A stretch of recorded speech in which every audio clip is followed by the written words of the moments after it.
Hi again, everybody. I'm Dan Hoard, and this is your Bengals training camp report for Monday, August 5th. It is brought to you by Medical Mutual, the official health insurer of the Cincinnati Bengals. After a day off on Sunday, the Bengals were a little bit sloppy on Monday as they practiced in full pads, getting ready for the preseason opener coming up on Saturday night at Kansas City.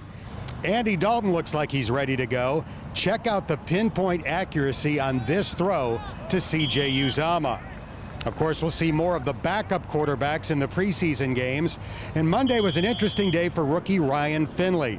The fourth-round draft pick practiced with the twos for the first time and went 13 for 20 in full team drills and 5 for 5 in 7-on-7. Yeah, I was excited for the opportunity. I thought at times the offense moved the ball really well, and at times I think just for me personally, just some mental mistakes I just got to keep improving on. Thought you were sharp on Saturday at the family day practice, so you've stacked together two pretty decent days. Do you feel the same way?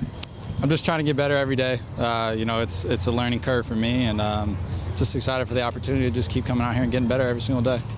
I'm joined now by my broadcast partner, Dave Lapham. The preseason games are important for a lot of guys trying to earn a job, but especially important, I think, for the guys vying to be the backup quarterback, Jeff Driscoll and Ryan Finley. Right, and Ryan Finley got to work with the twos today, and I think the one thing about Ryan Finley that he's the same every day. I mean, it doesn't seem to get to him. He's kind of unflappable.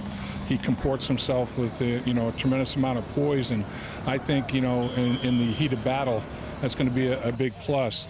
I don't think he's going to let one bad play turn his whole day upside down and follow it up with a bunch of bad plays. At least I hope that's the case. Anybody has to try to do that. You have to compartmentalize, put that away. That one's over, and don't let it affect the next snap or the snap after that. He seems to be able to do that, and he seems to be progressing, with seeing everything.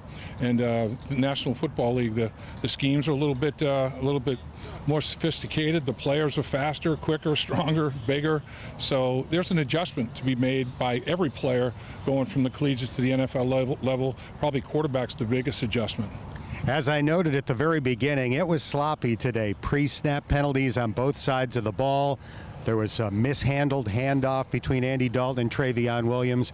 Not what the coaching staff was looking for after a day off on Sunday. No, exactly. After the day off, here's my notes. First team period, 11 on 11, sloppy, ball on ground, unforced errors, pre-snap penalties, mental errors. A lot of things that were not generated by something physical happening and like forcing a turnover, forcing a mental mistake. It was just guys just weren't focused enough, and I'm sure that's a little disappointing to the coaching staff and the players after having a day off. You have a couple of good work days, take a day off, come back for a couple more work days, and the beginning in particular of the work day started off slowly, and then it never really materialized in the kind of workout that they were trying to have. And I think Zach's disappointment, I think, was easy to see when he faced the media at the post-practice press conference. I mean, he wasn't happy with the way that unfolded. Really, both sides of the ball had their shares of mistakes. Defense was jumping as well. I mean, there was some Mexican jumping beans there on the front line of that defense, so they need to clean a lot of things up.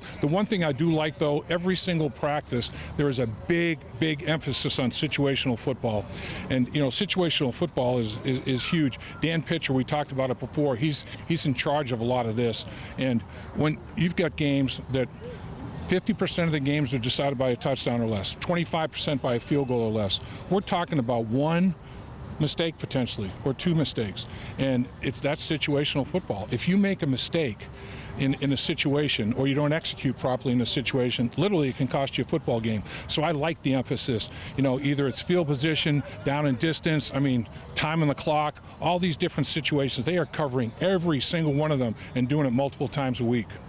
The Bengals will be back in full pads on Tuesday. Practice is free and open to the public. It begins at 3 o'clock on the practice fields adjacent to Paul Brown Stadium. For Dave Lapham and our photographer Marissa Contepelli, I'm Dan Hoard. Thank you for checking out this training camp report here on Bengals.com.